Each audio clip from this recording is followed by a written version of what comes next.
നമുക്കൊരു മാങ്ങ പച്ചടി ഉണ്ടാക്കാം. അതിന് വേണ്ടിയിട്ട് നമുക്ക് മാങ്ങ എടുത്ത് കഴുകി വൃത്തിയാക്കിയിട്ട് അത് ചെത്തിയിട്ട് കുഞ്ഞായിട്ട് അരിഞ്ഞെടുക്കണം.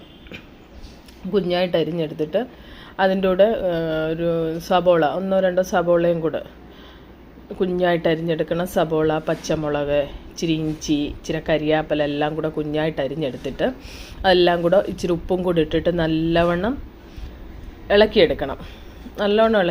കൈകൊണ്ട് നമ്മൾ നല്ലവണ്ണം ഇളക്കിയെടുത്തിട്ട് ഉപ്പിട്ട് വേണമേ ഇളക്കിയെടുക്കാൻ. എന്നിട്ട് അതിൻ്റെ അകത്ത് തൈര് ഒഴിച്ച് കൊടുക്കണം.